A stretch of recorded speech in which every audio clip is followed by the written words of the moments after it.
Average निकालनी है 4 power 4 and 4 power 6 की। देखिए, जब हम एवरेज निकालते हैं तो हम सम कर लेते हैं और डिवाइड बाय एन कर लेते हैं, तो एवरेज हम निकालते हैं। अब मैंने इन दो नंबर्स की एवरेज निकालनी है, तो जाहिर है हमने इन दो नंबर्स को सम करने हैं और डिवाइड बाय एन करना है। एन मेरे पास क्योंकि दो नंबर्स है तो डिवाइड बाय 2 हो गया। अब ये जो 4 है, इस 4 को मैं 2 पावर 2 लिख सकता हूँ। तो मैं क्या करता हूँ कि इस 4 को मैं ऐसे लिख लेता हूँ कि 2 पावर 2, और जो ऊपर 4 है उसी को मैं रहने ही देता हूँ। इसी तरह ये जो दूसरा 4 है उसी को भी मैं 2 पावर 2 लिख लेता हूँ, और जो 6 है उसको मैं ऐसे ही रहने देता हूँ। जाहिर सी बात है नीचे मेरे पास डिवाइड बाई 2 भी है।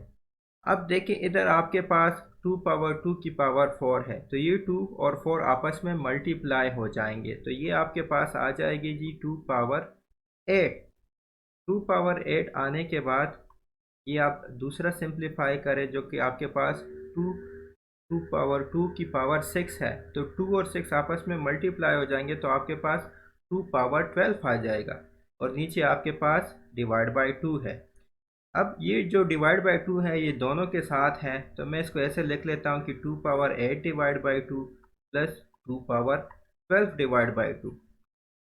अब ये जो 2 पावर 8 डिवाइड बाई 2 है, तो एक्चुअली ये जो है इसकी पावर 1 है, ये जो नीचे 2 है इसकी पावर 1 है, तो इसीलिए अगर मैं इसको ऊपर ले जाऊं तो ये 2 पावर 8 माइनस 1 हो जाएगा, और ये जो है ये 2 पावर 12 माइनस 1 हो जाएगा।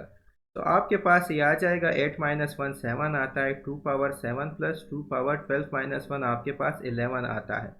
तो आपके पास इसका जो एवरेज है वो आपके पास 2 पावर 7 प्लस 2 पावर 11 आ गया, और ये इसका राइट आंसर है। हमें कहा गया है कि 8x प्लस 8y हमारे पास 64 के बराबर है। हमने एवरेज फाइंड करनी है x प्लस वाई की।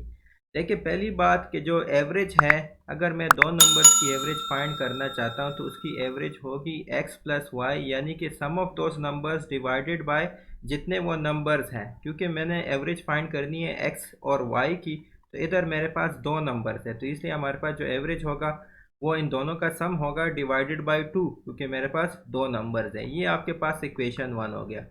अब आपको इक्वेशन दी है कि 8x plus 8y is equal to 64। तो अब मैं इससे 8 कॉमन ले लेता हूँ, तो मेरे पास आ जाएगा जी x plus Y is equal to 64, और मेरे पास x plus Y is equal to 64 divide by 8 आ जाएगा। अब हमें पता है कि 8 8 ज़र 64 आता है, तो ये 1 और ये 8 हो जाएगा। तो आपके पास x प्लस वाई की जो वैल्यू है वो आपके पास 8 डिवाइड बाई 1 यानी कि 8 आ जाएगी। अब जब आपके पास x प्लस वाई की वैल्यू आपने इस इक्वेशन से निकाल ली है, तो सिंपल आपने एवरेज फाइंड करना है। तो इस एवरेज फार्मूले में आप पुटिंग करें, x प्लस वाई की जगह मैं इधर लिख लेता हूँ average is equal to X plus Y की जगह मैं इस 8 को पुट कर लेता हूँ, और डिवाइड बाय मेरे पास वही 2 आ जाएगा। इधर मैंने x प्लस वाई की जगह 8 पुट कर दिया, तो अब 8 डिवाइड बाई 2 मेरे पास 4 आता है, तो इसलिए इसका जो राइट आंसर है that is the average of x plus Y is equal to 4।